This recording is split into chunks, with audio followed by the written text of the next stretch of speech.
Gratitude and Greatness is a production of Recursive Delete Audio Visual. When someone close to us dies, having a reminder of them that you can see every day and keep close to you can be a great comfort. So it's no surprise I'm drawn to Lori Mason's memorial quilts. Each piece that she creates is thoughtfully designed with the deceased loved one in mind. She gets to know about them and transforms garments like their favorite Hawaiian shirts, their judges' robes, uniforms, and other personal fabrics into a piece of art that reflects their lives. Head over to LoriMasonDesign.com and check out examples of how she honors each individual's unique life with her art. Her process is well documented and will give you a sense of the curiosity and intention that she brings to each quilt project. It's a wonderful gift we can give ourselves, snuggling under a quilt that's an artful remembrance and celebration of those we love. Head over to LoriMasonDesign.com or to our show notes to learn more.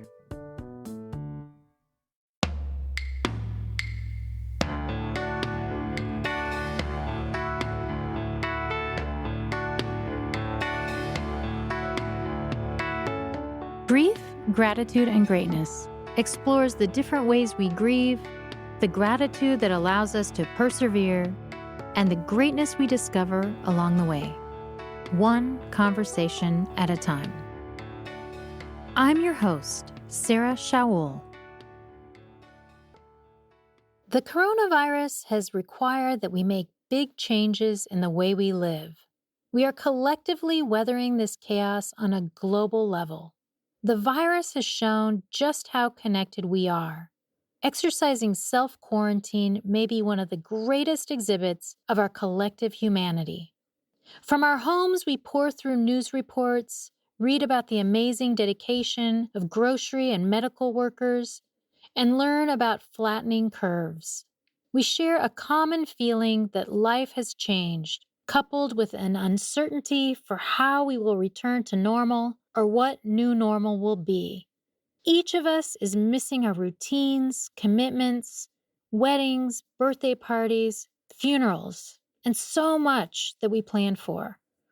And as we sacrifice those things that we had counted on, we as a global community are experiencing grief. This podcast was born from the desire to normalize talking about grief, something we all experience at some time in our lives, yet so many of us shy away from. When I was feeling alone in my own grief, I wanted to connect with others who are also open to talking about it. I'm seeing the evidence of our collective grief in my friends' social media feeds and in my neighbors' faces when we can't give each other a hug. Even in isolation, I'm finding community through Zoom call happy hours, Google Hangout check-ins, texting, and old-fashioned phone calls, listening to the extraordinary struggles of those I care about.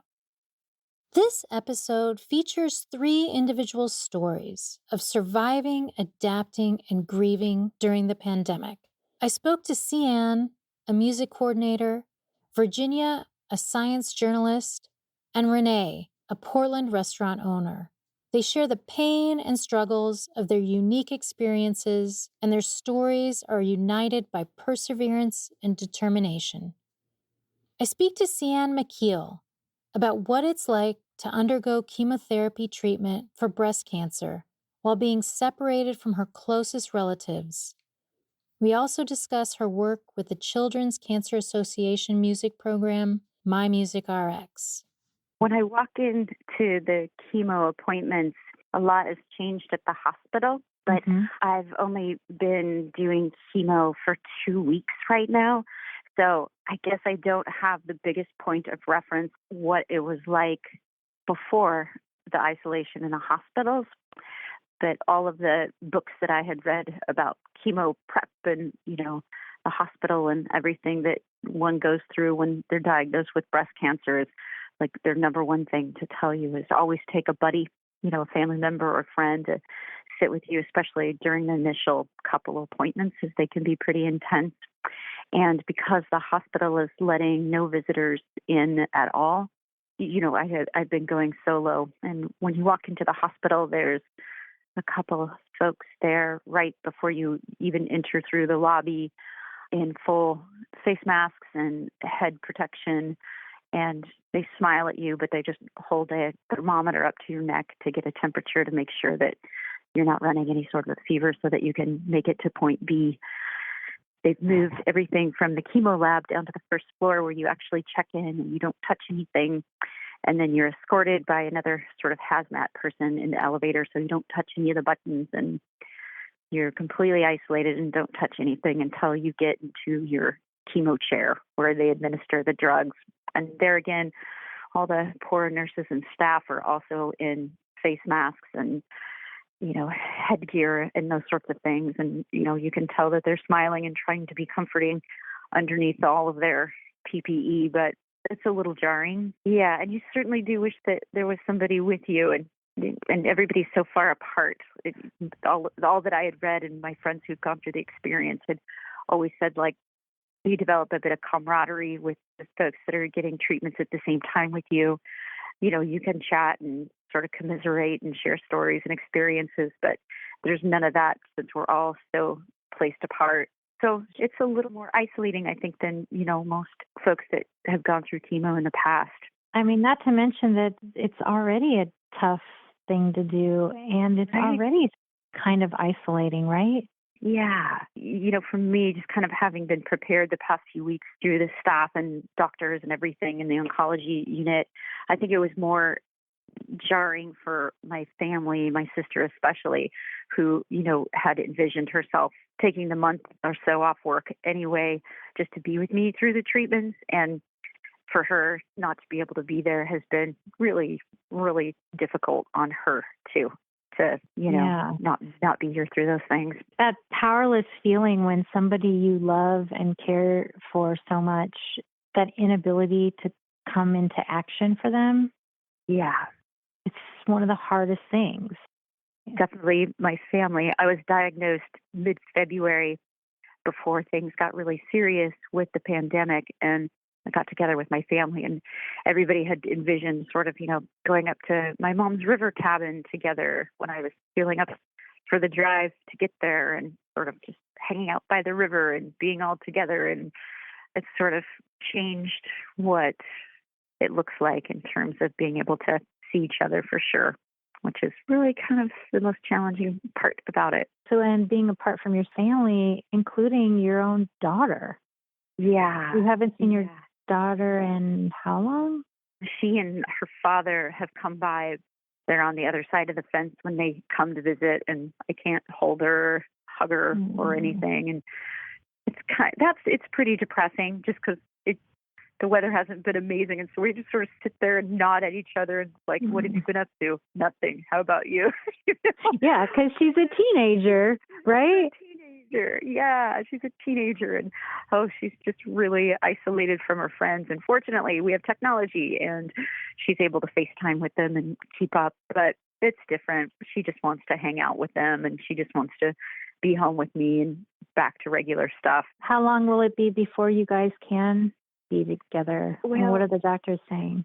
Well, initially, the doctors were recommending 14 days, 2 weeks of isolation, both for my daughter and my sister and anyone who wants to come stay with me or be with me.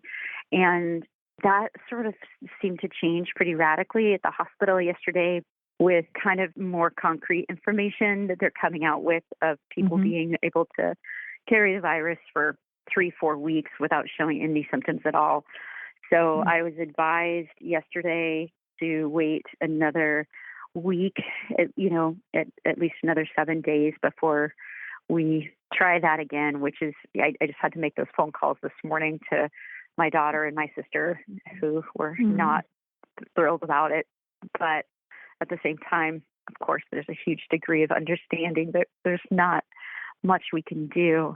And yeah, it's scary being told you're like in the top percentage of people whose immunities are so compromised that there's not much choice. Because the chemo does that to you. Yeah. Like in normal chemo, you're not, supposed to be exposed to anyone with a cough or a cold or anything like that. And they advise you to take walks but not be around people a whole lot. You really got in under the wire, too. Yeah, my sweet doctor yesterday was lamenting. I mean, the hospital staff, you just feel for them so hard. I can't imagine the strain that they're under watching all the chemo babies come in and have to go through the treatment, and then knowing, how risky it is, just chemo in general. In addition to everything, there's a lot of tears on the staff ends of things. My doctor was shaken yesterday, telling me that, he's really, really glad that I got in when I did, because apparently the hospital has ceased doing mammograms and biopsies, and it makes him extremely nervous and concerned, because women that, are in the position of having felt a lump, or actually, having had a mammogram that had come up suspicious, but waiting because they're not able to do a biopsy to tell them one way or another if, it is malignant or benign or just, a lump or whatever. All of those people have to wait. I'm not sure exactly if they deem it an elective surgery or what they're doing, but they're stopping screenings for some pretty normal things that by the time the hospitals are open to doing normal screenings and biopsies and things again, a lot of these women are going to be... Or even being, like, if you felt a lump, you might feel freaked out that you couldn't do anything about it right now. Yeah, absolutely. And even, that to say sort of fibrosis for women, especially who have nursed or whatever, is really common. And, it could be nothing for sure. Oh, but, yeah, you can't put your mind at ease either. Exactly. Yeah. And, for certain that waiting is the hardest part about it. Between just getting the mammogram and the biopsy and waiting for those results is hell enough. I could definitely, see the nervousness in the doctor's eyes, and, him knowing as well as the rest of the staff that hopefully when things have settled down here in the next few months, they'll be able to see, all the women that they need to see in a timely manner. I'm so amazed at what you're going through right now and how you're able to talk about it so clearly and objectively. Well, I feel like I am in a position where I'm certainly grieving not seeing my daughter and not seeing my sister and not seeing my niece, who are people that are in my life daily, just as like my close family and best friends. But at the same time, I do have so much support from everyone. For the past nearly 10 years, I've assisted with Children's Cancer Association, their music program, MyMusicRx, and the CEO, Regina Ellis, who started CCA and MyMusicRx, has been just an amazing support and amazing resource for me.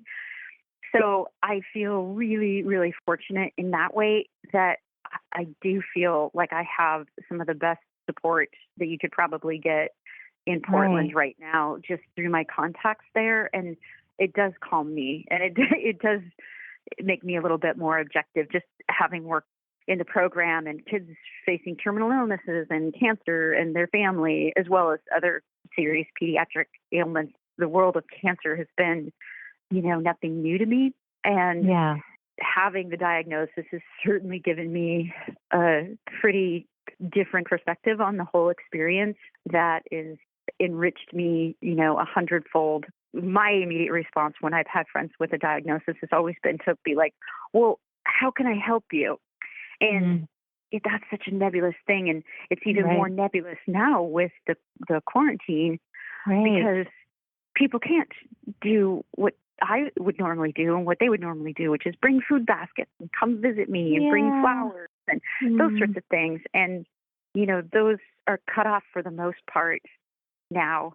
And the whole question of how can I help you, or what can I do to support you, or what do you need? I've been able to get very specific with those things. Yeah. I need TP. Yeah, please bring TP. And it's interesting too. I mean, obviously I haven't been in a hospital to visit any wards lately, but a lot of these kids, especially, kids that are have been dealing with this just for years and years and spending so much of their year in hospital.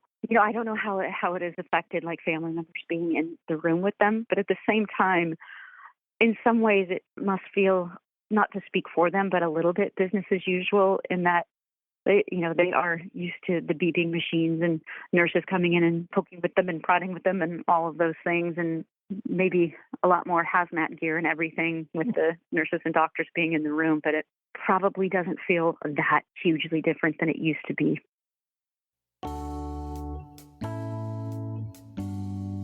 If you'd like to support our work with grief, gratitude, and greatness, consider becoming a backer on Patreon. Your support allows us to deliver conversations that help to dissolve the stigma and evolve our culture around grief. You'll find a link to contribute via Patreon in the show notes. And if you have a business that supports people who are listening to our show, let's talk about how you can sponsor an episode or 2 or 3. I also speak to science journalist Virginia Guin about how we arrived at this unprecedented moment. I am grieving the fact that science continues to be willfully ignored in this country and to our detriment. And we're seeing the degree to which we are going to suffer. And that's what's really hard, because I've covered climate change for 20 years, and there are just so many painful parallels here. The difference is that climate change always felt far away, and which of course it's not, but it felt that way. Whereas even in the midst of this fast-moving, devastating pandemic, world leaders still choose to ignore science and facts, and we're just all going to suffer all the more for it. So it's like having this front row seat to this unfolding misery. It's almost like this premature or anticipatory grieving, because I know what's about to happen. And it just takes this form of like raw, white hot anger. I mean, it feels like what's really bad has happened, but you say what's about to happen. What are so many of us not paying attention to right now? And just to be clear, you mentioned this country, but I also heard you say leaders around the world too. No, I mean, there's enough blame to go around for everybody. But the two biggies are China and the U.S., and they willfully ignored what was staring them right in the face. And China withheld information that was crucial for everyone around the world to get prepared. And then the U.S. ignored it. And so just to set the stage, 2 years ago, and I remember this happening as a science journalist, 2 years ago, Trump got rid of the U.S. Pandemic Response Unit. And everyone, from infectious disease to national security experts, made clear that when the pandemic eventually comes, and it would, the U.S. would not be ready. And here we are 2 years later. It is just gobsmacking that this is happened this swiftly and under this person's watch. I mean, well, you can even look at it by comparing two countries. South Korea and the U.S. both announced their first case of COVID-19 on the same day. South Korea traced every individual and quarantined them, and they are getting back to normal. Their kids are back in school. Their economy is not cratered. They have had limited deaths. And granted, they're a smaller country, but still, it's just staggering, the difference. The president of the U.S. told people it would magically go away in the summer with no evidence to that. Right. And this morning, we have over 5,000 deaths. And the best case scenario, which many people think is unlikely, is that we'll have 100 to 200,000 deaths in this country. And so it's just a staggering amount of pain and suffering that could have been avoided. It seems to me that the culpability is with so many who choose to disregard science. He has just absolutely ignored science from day one, whether it was climate change, whether it was infectious diseases, you name it, he's ignored it.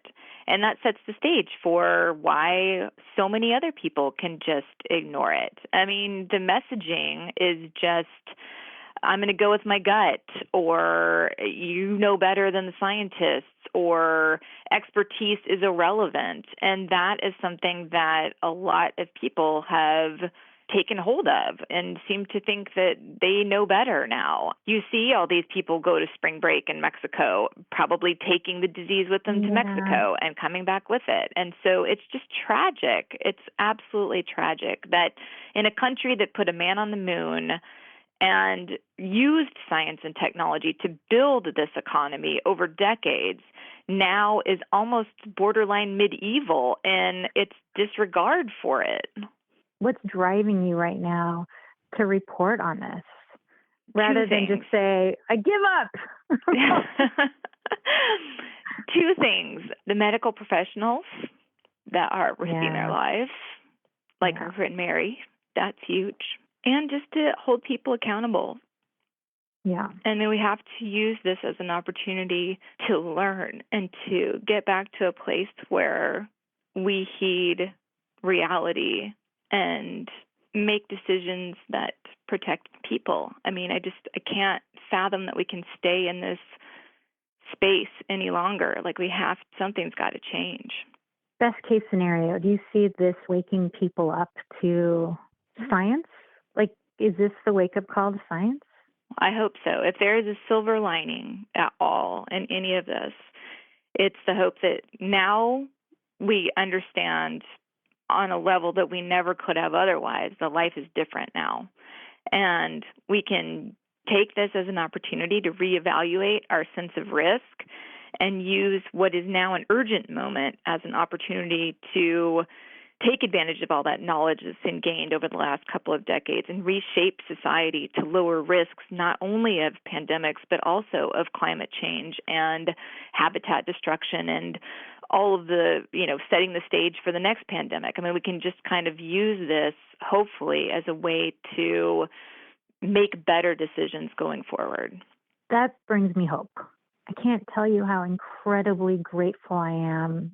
All these writers and journalists who have been tirelessly talking about all these things, even though they've been demonized by deniers.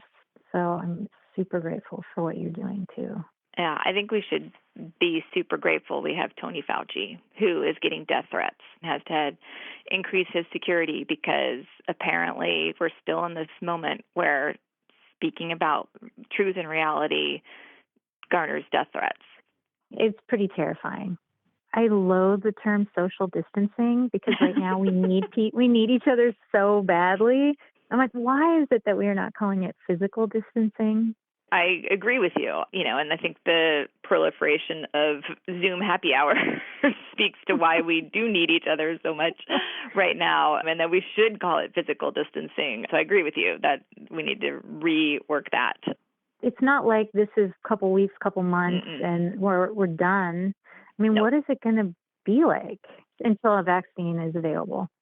This is definitely a long game. And the most optimistic things that I have read, that others have written about, basically what we're going to see is that we're going to have this intense period right now. This is the brunt of it. We're going through the really bad part. And that's going to hopefully lift, we'll get some level of normalness back maybe in the summertime. And I don't know what form that will take.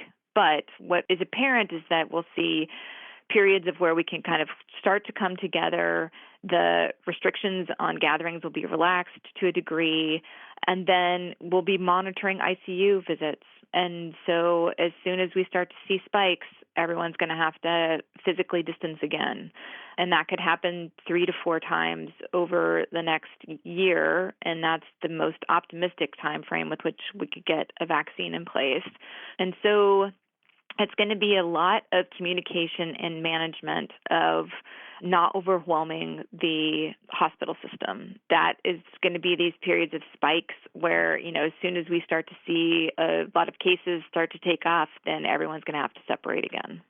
I feel like this has been a very quick lesson in how we can exercise our humanity and do this. I know that now that I've done this, that I think we can do this, and I think it's a real wake-up call to all of us how to make sure that we're not going to return to an old normal. Take it as a moment to figure out what is the world like that we want to live in and make it happen that way. I mean, I love that meme that's going around where people are looking at the distance outside and looking at the lack of cars and everything else as a sign of love for and protection for everyone around us. And so if we can use that as a guide and use facts and science to shape what it is that we can have our society look like going forward, I think hopefully we'll be all the better for it.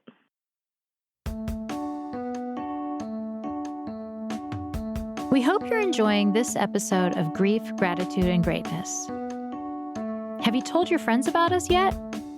Word of mouth is an important way for us to reach more listeners. So spread the word and consider leaving us a review on Apple Podcasts.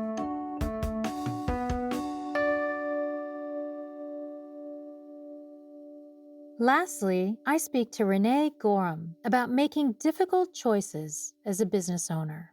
When this whole crazy life shift happened, and so quickly, my husband John and I made the decision to close all of our restaurants for dining in. And we personally wanted to go and tell as many staff members face to face that they were going to be laid off, which was a heartbreaking decision, but absolutely necessary. And what it felt like was not only was my world ending, but I had to be the bearer of the news that we pretty much had to shut down their world as they knew it. You know, I'll never see them in the same way again, and they'll never see anything in the same way again. And that brought so much pain and sorrow, and it was a very bittersweet moment watching their response. Some people cried, some people immediately packed up and moved to wherever their homes were. Back with family? Yeah, I had about 4 or 5 employees just pack up and move out of the state, move home to be with their loved ones. There's so much fear and uncertainty happening all around us that I think that's a very natural progression, a natural decision. You'll never see them quite the same.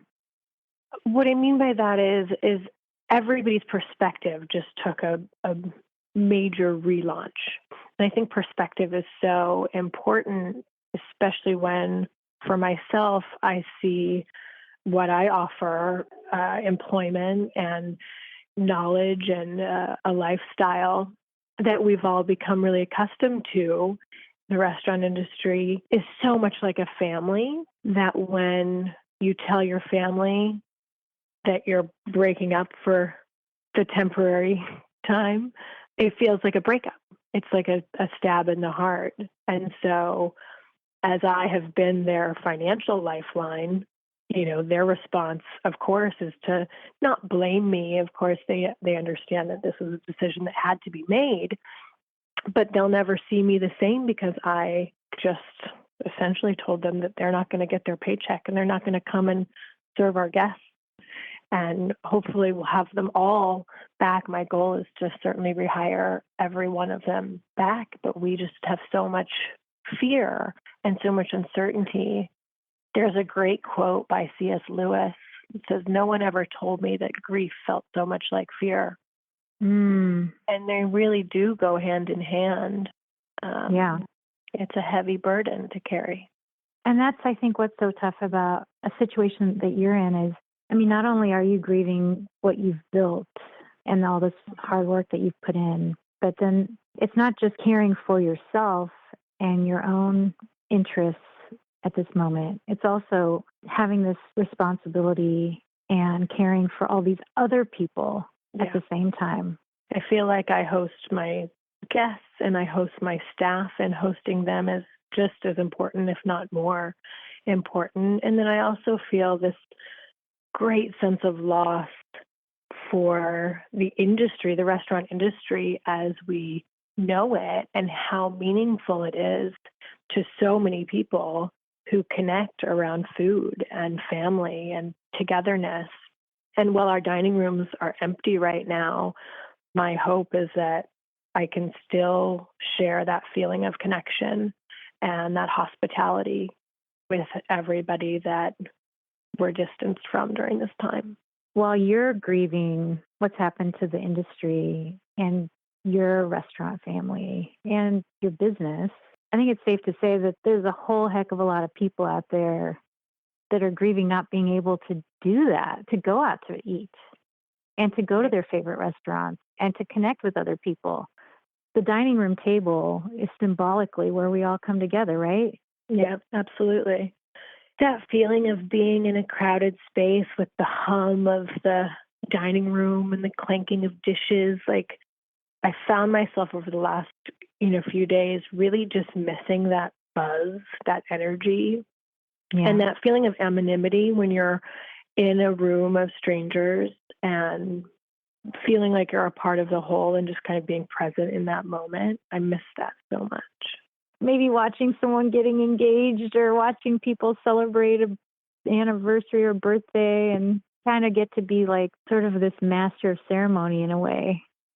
God, that's such a great way to put it. I also feel like there's this intersection of grief and guilt.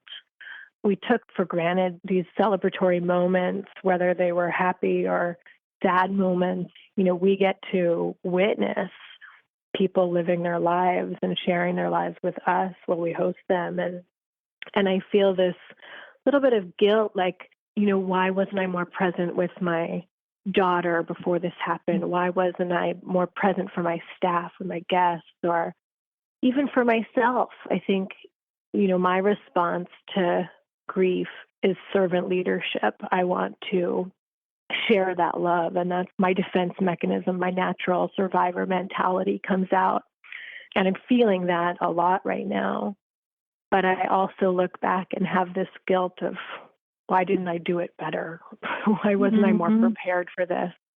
Why wasn't I ready with a backup plan? Not that anybody could have planned for this. It's funny that you bring up guilt. When I've spoken to other people about their grief relating to the death of a loved one, I've heard that guilt too, about why wasn't I more present? Why didn't I do that better? Why wasn't I more supportive of them when I had the chance? I think the other thing that's interesting about guilt is now that we've all kind of accepted this new reality that we're living in right now, you have these moments of happiness and your mind is quiet and you find yourself laughing.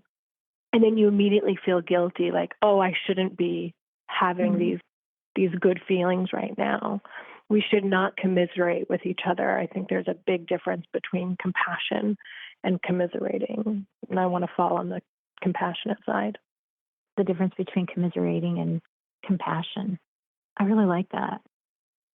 I was sitting with my husband out in our yard the other day, and we just found ourselves having this kind of normal conversation. It wasn't consumed with how heavy the world feels right now. And he looked at me and he almost started crying, and he just said, God, is this okay? And I said, yes, baby. It's like when a loved one dies, you get together with your family and you talk about the good memories. And I think it's okay for us to do that now. But you're not just sitting in the backyard. You're in action right now. I mean, I am. Quiet moments don't come very frequently. Like I said, I'm a doer, and I think that grief can also stimulate action and be a motivator. So how are you motivated right now? Well, I've always felt this really deep obligation to not just feed my guests and host my staff, but to be a really active member and an advocate for our community. And I think that right now people are isolated and they're alone, they're missing those connections. And then there's so many people in need. People don't know how to cook, or they don't have the means to cook. They might not have access to the food. I have great partnerships with nonprofits. And so what I'm starting to do, and how we responded from the very beginning of this crisis, was to start feeding people in need. And we started giving away free food bags with all of the food inventory that we had from 9 restaurants that just closed. We started feeding homeless that are sheltered in the Oregon Convention Center. I'm starting to put together a program where people can sponsor and donate to feeding people like at the Portland Homeless Family Solution Center and Rosehaven and Pear. I think we have to be innovative and take this moment for what it is. And, the first thing I ask myself is, how can I keep my staff employed, even a small portion of them? And how can I make a connection to support the restaurant community and all of the farmers and purveyors and people sitting on product that's going to go to waste? And then I see this huge need in the nonprofit world where people, they don't have the capacity or the safety protocols in place to keep serving those that they support within their organizations. And I want to be the conduit to kind of fill that gap. I love that you brought up the whole supply chain, because it's so easy to recognize that this is impacting the restaurants, but the farmers.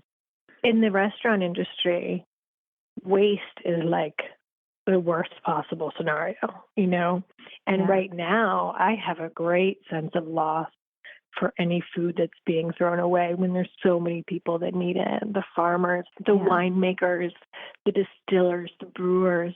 All of a sudden, there's this huge cog in the wheel that is supporting so many people and families that filter down from the restaurant industry. It's heartbreaking.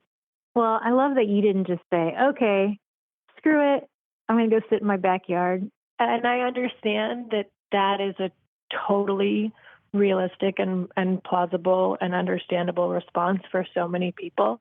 We all have to decide right now how we want to respond to this, and taking care of yourself and your loved ones first is the right way. Any sense of judgment is really not cool. I do understand anyone who just needs to just check out for a bit and ultimately take care of themselves right now, because if you're not paying attention to what's happening within you, it's hard for you to take care of others. Yeah. I think we're all naturally, just as human beings, we're all incredibly resilient and incredibly adaptable. And we also like to plan for things. And there's just no way you could plan for something like this. So I think empathy is what will guide us out of this right now as a society. It feels to me like there's a whole lot of empathy out there, because this is something we are all going through together. Yeah, and I think that's the silver lining. And I try to look forward to see those silver linings right now. Like, if we emerge from this as a more compassionate and thoughtful and caring society, then this won't be for nothing. Grief, Gratitude, and Greatness was created by me, Sarah Shaoul, and is a production of Recursive Delete Audiovisual in Portland, Oregon. This episode was produced and edited by Jack Saturn, with music by Samantha Jensen. Subscribe to our show wherever you listen to podcasts. Word of mouth helps us find new listeners, so please leave us a review and let your friends know about us. More information about this episode and how to contact us can be found in our show notes and at griefgratitudegreatness.com. You'll also find links to follow us on Instagram, Patreon, and Facebook. Join us next time. We look forward to sharing more conversations with you.